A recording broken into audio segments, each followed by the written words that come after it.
In this example, we're going to be looking at how we can use the information given here to create a contingency table, even though we don't have a sample size.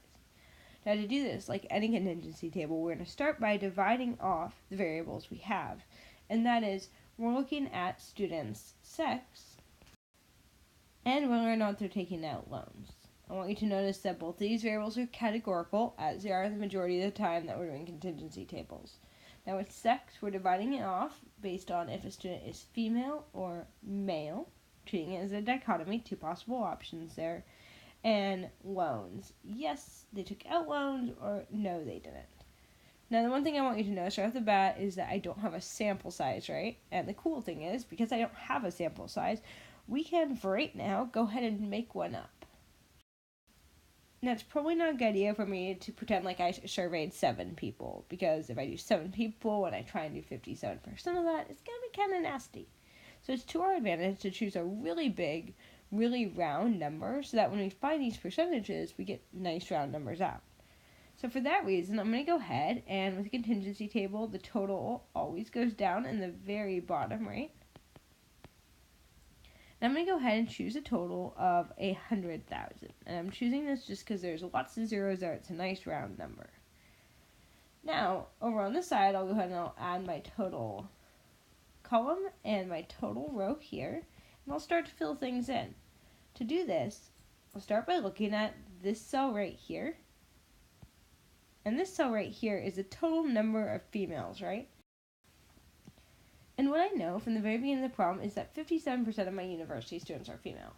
So if 57% of my university students are female, then what I can do is I can take that total of 100,000 and I can take 57% of it, that is times 0.57, and what that will give me is 57,000 female students. So as out of my 100,000, 57%, or 57,000 of them are female.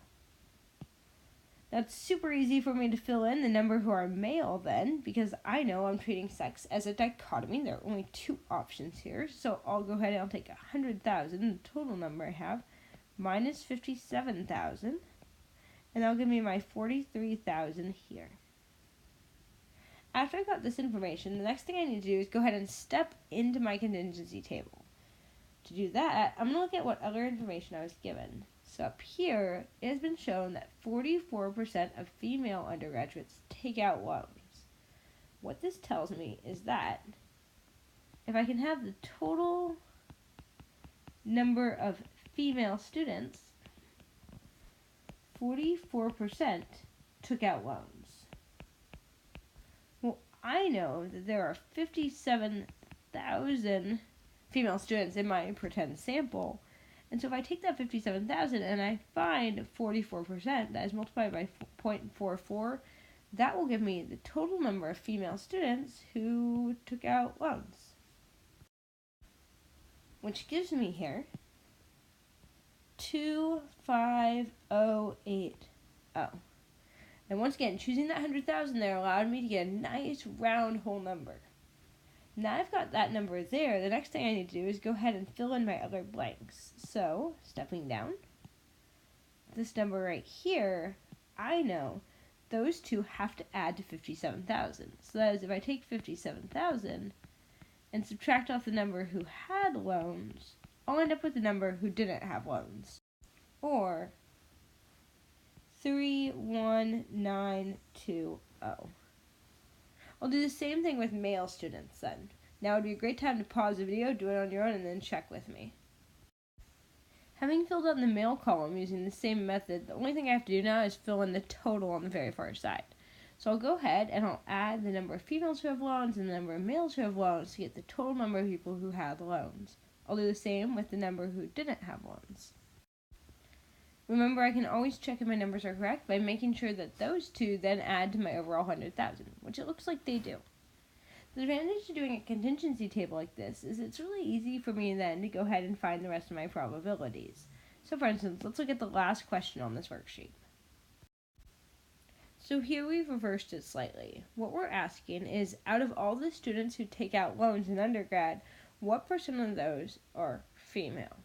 To answer this question, we need to realize right off the bat that this is definitely a conditional probability because I'm not looking at all college students, right?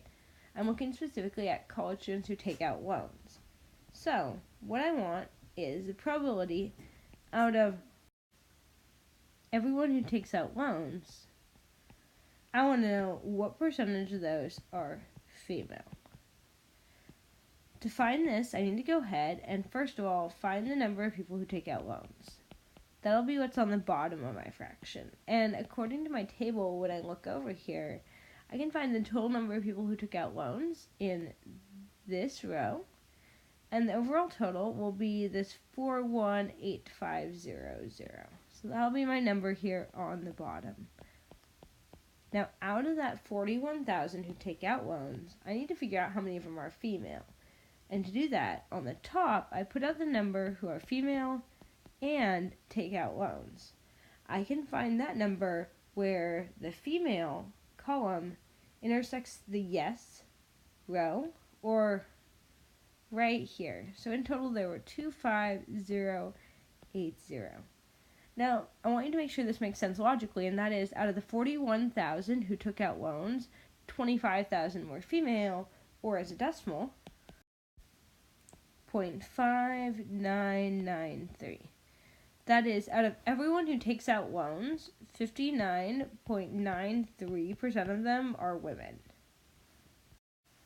Notice how easy this was once we had the contingency table. Next thing we need to talk about is, why did we choose 100,000 and what if we choose a different number?